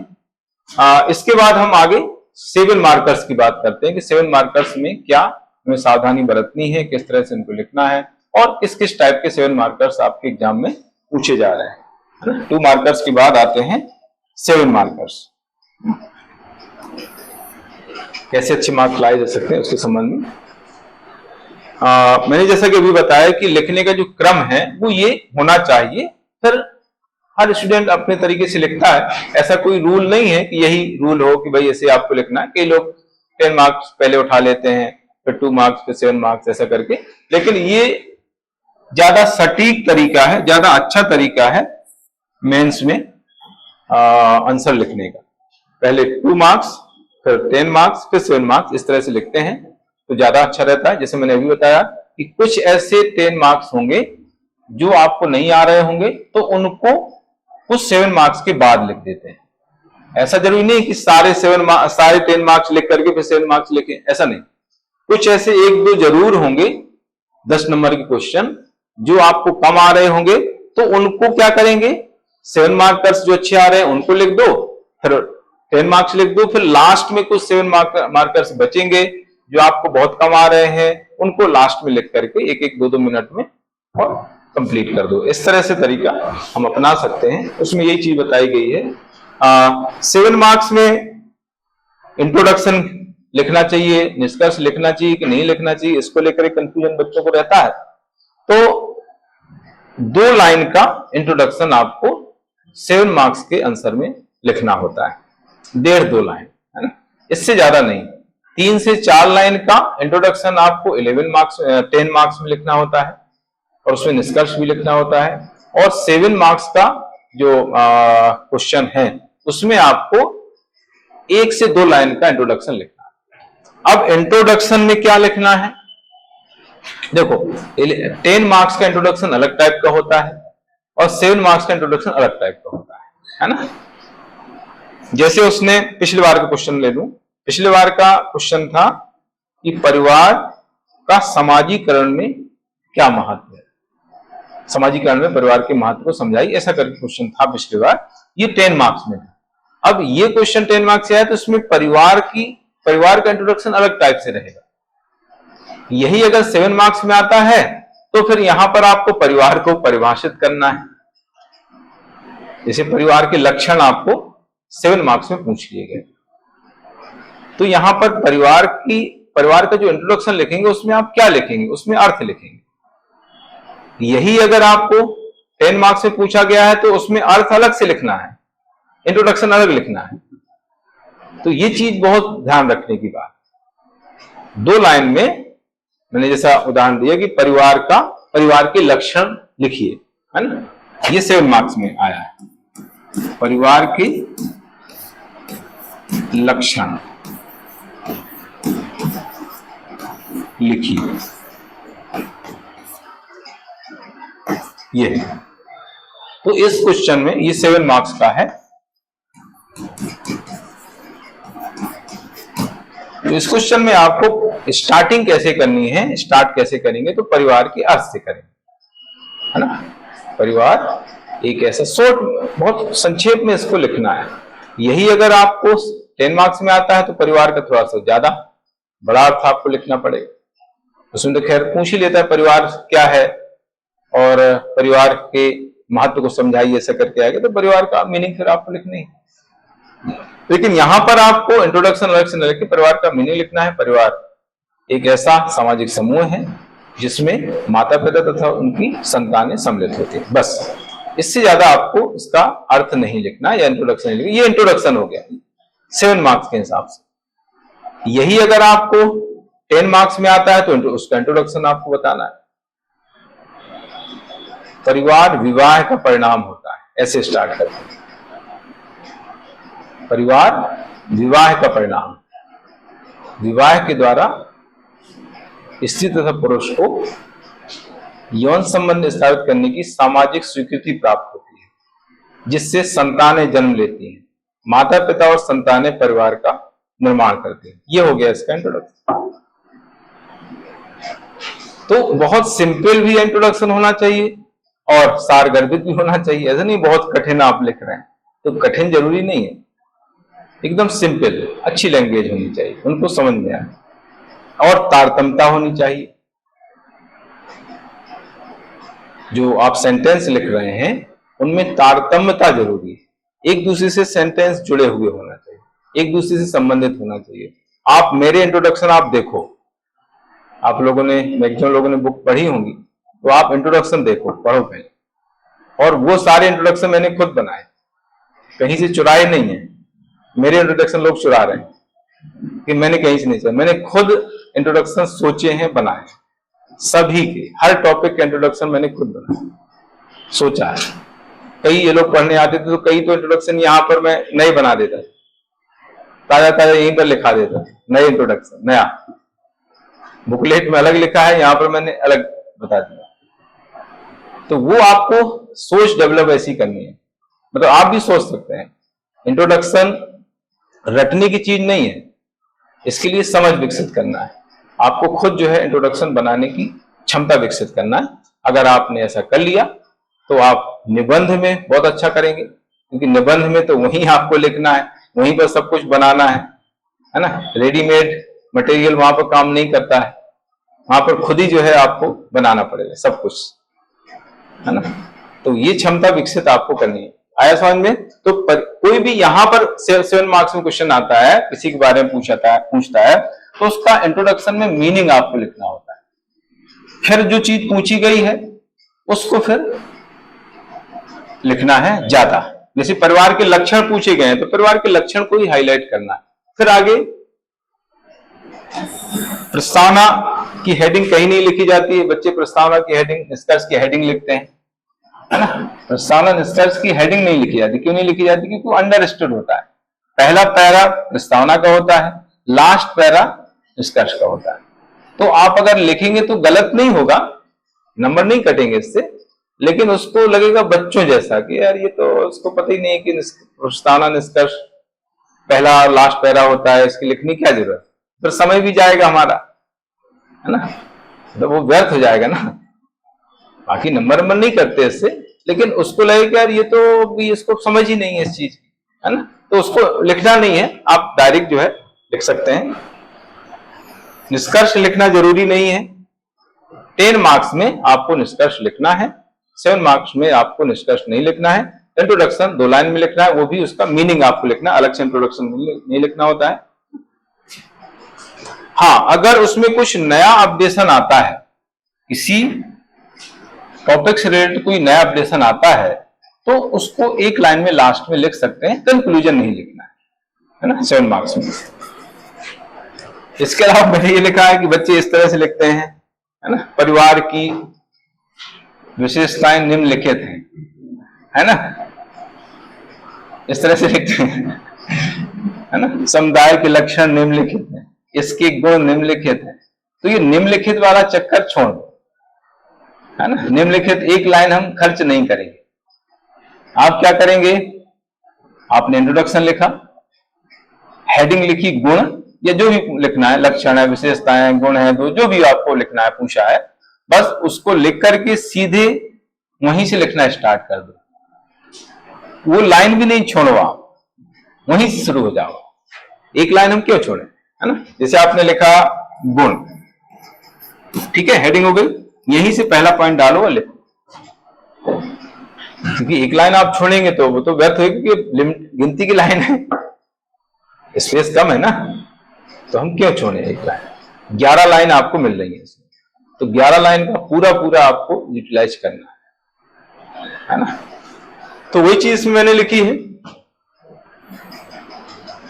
लक्षण दोष जो भी है वहीं से जो है हेडलाइन लिख करके, उसको हेडिंग लिख करके और पॉइंट लिखना वहीं से स्टार्ट करना है। वो लाइन आपको छोड़ने की जरूरत नहीं है ना। बहुत प्रैक्टिकली चीजें हैं ये, बहुत व्यवहारिक चीजें बता रहा हूं, है ना। छोटी छोटी चीजें जो मैं महसूस करता हूं लिखते समय। बच्चे जो आके बताते हैं कि सर इस तरह की प्रॉब्लम आ रही है, तो उन प्रॉब्लम्स को देखते हुए जो है मैंने चीजें यहाँ पर बताई हैं, बता रहा हूं। जो पॉइंट हम लिखते हैं, हाँ इसमें एक चीज ध्यान रखना है कि जो 10 मार्क्स होते हैं उनके आंसर में आपको हेडिंग लिखना है। 7 मार्क्स में हेडिंग नहीं लिखना है, आपको सीधे पॉइंट लिखना है। और पॉइंट के अंदर जो मेन वर्ड रहता है उसको क्या करना है, अंडरलाइन कर देना। मेन पॉइंट जो कुछ आता है बीच में, जो मेन होता है, उसको आपको अंडरलाइन कर देना है। तो वो एक तरीके से हेडिंग हो गई। हेडिंग क्यों नहीं लिखना, क्योंकि हेडिंग को डिस्क्राइब करेंगे तो सेंटेंस बड़ा हो जाएगा, है ना। और हमें यहां पर सेंटेंस छोटा लिखना है, और सेंटेंस छोटा लिखेंगे तो ज्यादा पॉइंट दिखेंगे, ज्यादा पॉइंट दिखेंगे तो ज्यादा मार्क्स मिलेंगे, ज्यादा पॉइंट ज्यादा मार्क्स, ये सारा ज्यादा हेडिंग ज्यादा मार्क्स, है ना। तो एक्सप्लेनेशन ज्यादा नहीं करना है, सेंटेंस बहुत छोटा बनाओ, लेकिन ऐसा नहीं कि वो कंप्लीट नहीं, इनकम्प्लीट भी नहीं होना चाहिए, कंप्लीट होना चाहिए, सेंटेंस समझ में आना चाहिए, सारगर्भित होना चाहिए, है ना। तो सेंटेंस छोटे छोटे बनाना है, ज्यादा पॉइंट लिखना है जिससे आपको ज्यादा मार्क्स मिले, और पॉइंट के अंदर जो मेन वर्ड आता है उसको आपको अंडरलाइन जरूर करना है, ठीक है। ये बहुत जरूरी चीज है। 7 से 8 पॉइंट जो है आपको लिखना। देखो 11 लाइन आ रही है, 11 लाइन है, 2 लाइन आप जो है निकाल दो। 7 से 8 लाइन मतलब 10 लाइन लगभग हो रही है ना। एक आध लाइन अगर कुछ नई चीज उसमें आई है तो वो आप डाल देंगे तो पूरे 11 लाइन हो गए। 2 लाइन इंट्रोडक्शन के हो गए, 8 लाइन हो गए पॉइंट्स के, और 1 लाइन एक्स्ट्रा हो गई जिसमें आप कुछ नया लिख सकते, कुछ अपडेशन लिख सकते हैं। तो इस तरीके से जो है ये आपका आंसर पूरा हो जाएगा। इसके अलावा कुछ चीजें जो है आप क्रिएटिव भी कर सकते हैं। 7 मार्क्स में भी जो है कुछ क्रिएटिव कर सकते हैं अगर उसमें नीड हो तो, है ना, रिक्वायर्ड हो तो। ये जैसे बताया, इसी क्वेश्चन में आंसर में पॉइंट की हेडिंग नहीं लिखना है, बल्कि पॉइंट्स के अंदर मुख्य शब्द को अंडरलाइन करना है। इसके बाद मैंने लिखा आंसर में पेज के दाहिनी ओर यानी इस तरफ जो है आपको कुछ क्रिएटिव वर्क करना है। ये प्रश्न की प्रकृति के हिसाब से करना है। जैसे एमपी की ज्योग्राफी का कोई क्वेश्चन आता है तो एमपी का छोटा मैप हम बना सकते हैं, बहुत छोटा। कुछ ऐसा कुछ है जिसमें चार्ट बनाना जरूरी है तो चार्ट बना सकते हैं। पाई चार्ट की जरूरत है, पाई चार्ट बना सकते हैं। कुछ आंकड़े बताना है, वृद्धि संबंधी आंकड़े, तो उसमें ग्राफ बना सकते हैं, है ना। तो जो भी रिक्वायर्ड हो उसके अकॉर्डिंग जो है हमें साइड में यानी दाहिनी ओर जो है वेब पेज के कुछ चीजें एक्स्ट्रा कर देनी है, जिससे मार्किंग अच्छी हो जाएगी। सभी क्वेश्चन में नहीं होता है ऐसा, लेकिन कुछ में, मतलब 10 क्वेश्चन आपको लिखना है 7 मार्कर्स, तो उसमें जो है 5 में आप अगर कर देते हैं तो बहुत अच्छे मार्क्स मिल जाएंगे। मतलब 7 में 6 भी आपको मिल सकते हैं अगर प्रॉपर तरीके से उसमें आपने किया हुआ है काम। 6 भी मिल सकते हैं 7 में से, नहीं 5 तो मिल ही जाएंगे। ठीक है, तो वही है कि जितनी क्रिएटिविटी आप लाएंगे अपने आंसर में उतने ज्यादा आपको मार्क्स मिलेंगे, है ना। क्वेश्चन आया, हाँ, मोटे अनाज की विशेषताएं लिखी। हाँ, विशेषता हाँ, जो साइड में चल रहा है मोटे अनाज को वर्गीकृत करें या कुछ संबंधित जो डाटा है तो वो ज्यादा इम्पैक्टफुल होता है। नहीं, मोटे अनाज का डेटा तो आप नीचे लिख दो और साइड में मोटे अनाज को वर्गीकृत कर देंगे तो ज्यादा सही रहेगा। साइड में चार्ट के माध्यम से मोटे अनाज को लिखे, जैसे अब अंतरराष्ट्रीय जो मिलेट ईयर डिक्लेयर किया गया उसमें कौन कौन से मोटे अनाज को सम्मिलित किया गया उसको आप लिखेंगे साइड में, तो वो ज्यादा इफेक्टिव रहेगा। और डेटा लास्ट में नीचे लिख दो, ऐसा है ना, तो वो ज्यादा इफेक्टिव है। अंतरराष्ट्रीय मिलेट ईयर जो डिक्लेयर हुआ उसमें शायद कितने 8 मोटे अनाज को सम्मिलित किया गया, वो कौन कौन से हैं वो आप साइड में चार्ट बना के लिख देंगे, तो वो एक अच्छा आंसर हो जाएगा। ठीक है, इसके बाद 7 मार्कर्स के क्वेश्चन किस टाइप से आ रहे हैं, क्या उनका प्रकार है वर्तमान में, वो मैंने यहाँ पर मेंशन किया। जैसे 2 मार्कर्स के प्रकार बताएं, वैसे 7 मार्कर्स के प्रकार यहाँ पर मैं बताएं। जैसे किसी के गुण दोष पूछ लेते हैं, इसके गुण लिखिए या इसके दोष लिखिए, तो लिखने का तरीका वही है ना। संयुक्त परिवार या समुदाय, संस्था है, समिति है ना, संस्कार है, पुरुषार्थ, आश्रम व्यवस्था है, जो भी है, तो उसके आपको गुण पूछे गए। तो पहले आप उसका अर्थ बताएंगे, एक आध एग्जाम्पल दे देंगे, है ना। उसके समर्थक विचारक का कोई नाम है तो विचारक का उल्लेख कर देंगे। फिर आपको गुण लिख करके सीधे पॉइंट में उसको पॉइंट में लिख देंगे। तो इस तरीके से जो है गुण दोष के जो क्वेश्चन है ऐसे आपको उसको कंप्लीट करना है। नहीं, गुण दोष एक दोनों नहीं आएंगे, एक ही आएगा 7 मार्क्स में। हाँ, दोनों अगर आते हैं तो फिर इस टाइप से हम लिखना पड़ेगा, है ना। जैसे मान लीजिए संयुक्त परिवार के गुण दोष है, तो ऐसे करके लिख सकते हैं, इधर गुण और इधर दोष। क्योंकि अब आप अगर अलग अलग लिखेंगे तो स्पेस ही नहीं रहेगा। हालांकि दोनों पूछना बहुत मुश्किल है, एक मैटर बहुत हो जाएगा। तो ये तरीका हो सकता है, एक तरफ गुण एक तरफ दोष।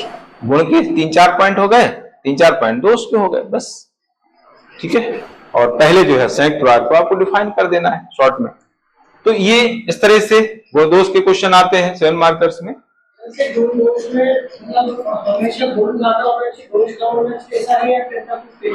नहीं, वो तो देखो दोनों पूछे हैं, तो आपको जो ज्यादा हो, मान लीजिए गुण ज्यादा है तो गुण ज्यादा लिखो। वैसे तो पॉजिटिव चीज ज्यादा होनी चाहिए, निगेटिव चीज कम होनी चाहिए, है ना। सिर्फ उसने दोष ही पूछे हैं तो आपको उतने पॉइंट तो लिखने पड़ेंगे है ना। उसने पूछे केवल दोष, अब दोष में 7-8 पॉइंट तो आपको लिखने ही नहीं, तो मार्क्स कम। अब आप सोचो कि निगेटिव चीजें कम लिखें, तो उसने पूछा ही है वही केवल है ना। हाँ, इसके बाद आता है महत्व, भूमिका। किसी चीज का महत्व, देखो महत्व है, भूमिका है, उपयोगिता है, प्रासंगिकता है, कार है, प्रकार है, ये सब सेम होते हैं।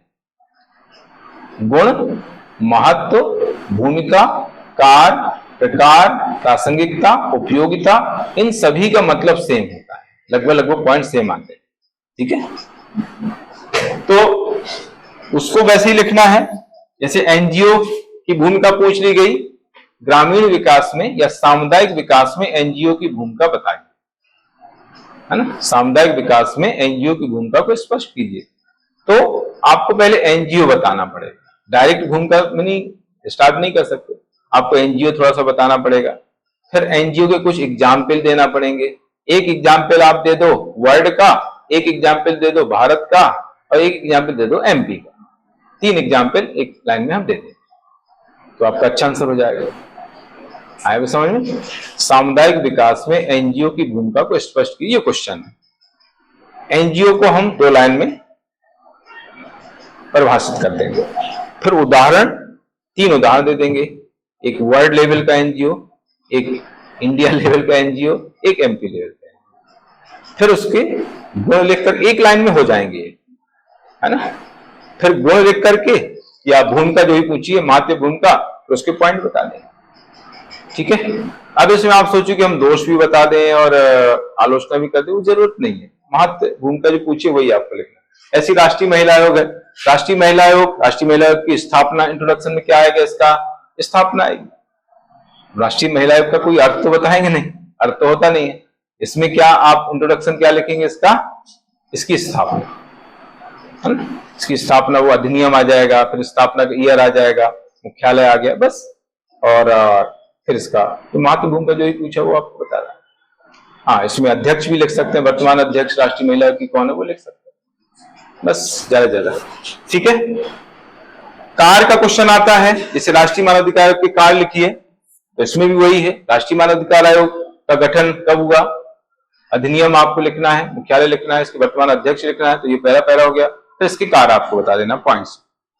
लक्षण विशेषताएं मैंने बताया है, परिवार की विशेषताएं लक्षण अभी मैंने बताया हुआ है आप लोगों को, ये हो गया। इसके बाद आता है अवधारणात्मक व्याख्या कीजिए। ये क्वेश्चन आता है, अवधारणात्मक व्याख्या कीजिए। संस्कृति की पूछे, जैसे नेतृत्व की अवधारणात्मक, ये मैं पहुंच गया हूं 4th पेपर में। नेतृत्व की अवधारणात्मक व्याख्या की,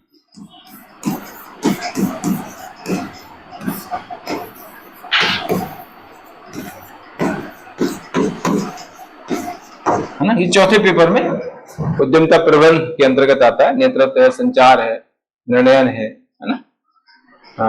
उसमें टॉपिक दिए हुए हैं, तो वहां पर जो है आएगा। तो अवधारणात्मक व्याख्या पूछा गया है, तो आप जो क्या लिखेंगे, उसमें उसका अर्थ लिखेंगे, उदाहरण लिखेंगे और लक्षण लिखेंगे। यही आपको अगर नेतृत्व की अवधारणा समझाई आता है, तो आपको फिर उसका अर्थ और उदाहरण ही देना है 2 मार्क्स में। ये 2 मार्क्स में आपको पूछ सकता है, नेतृत्व की अवधारणा क्या है, या नेतृत्व की अवधारणा समझाइए। तो आपको उसमें 2 मार्क्स में पूछता है, तो आप क्या बताएंगे, अर्थ, उदाहरण,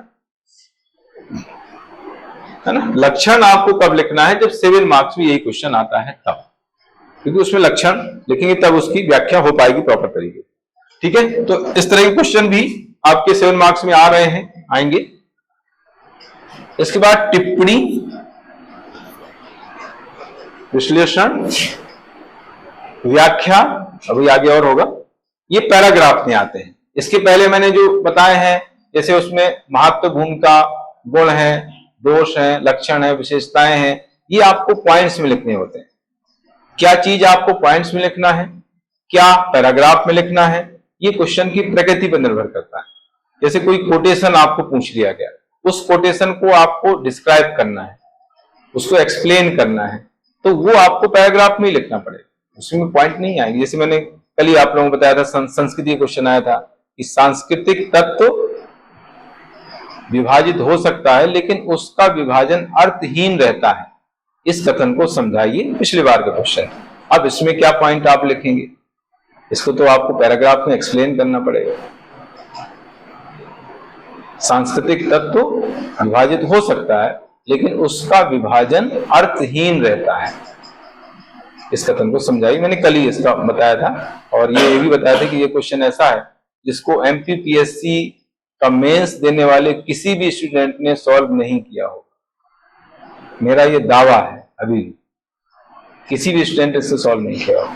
और जो पढ़ाने वाले हैं इंदौर या एमपी के अंदर, वो कोई इसका सही आंसर बता नहीं सकता। ये भी है, क्योंकि ये सब्जेक्ट का क्वेश्चन है। सब्जेक्ट में इस तरह से क्वेश्चन आते हैं, एंथ्रोपोलॉजी और सोशियोलॉजी।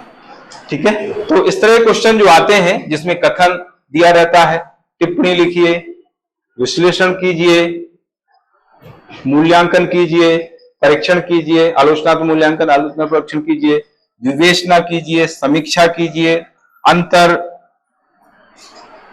तो खैर ये पॉइंट में आएगा, इसको पॉइंट में लिखते हैं, ये पॉइंट्स में आता है। बाकी ये जो मैंने बताए हैं पैराग्राफ में, मूल्यांकन, आलोचनात्मक मूल्यांकन या परीक्षण, विवेचना, समीक्षा, टिप्पणी, विश्लेषण, ये सारे पैराग्राफ में लिखे जाते हैं। इसके पहले जो मैंने चीजें बताई हैं उसमें क्या क्या बताया है, लक्षण है, विशेषताएं हैं, गुण हैं, दोष हैं, है ना, ये सारे, महत्व है, भूमिका है, ये सारी चीजें जो है पॉइंट्स में लिखनी होती है।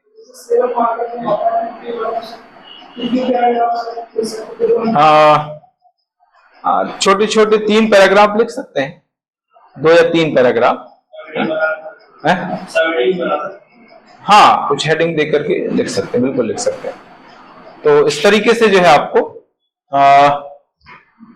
5 मार्कर्स से संबंधित चीजें मैंने बताई हैं। तो ये पूरा हो जाता है। इसमें एक दिन का अभी सेशन बचा हुआ है। इसमें 11 मार्कर्स को हम कैसे लिखेंगे, उसमें क्या सावधानियां आप लोगों को बरतनी है 11 मार्कर्स में, उस पर हम कल चर्चा करेंगे। तो कल ये हमारा कंप्लीट हो जाएगा। इसके बाद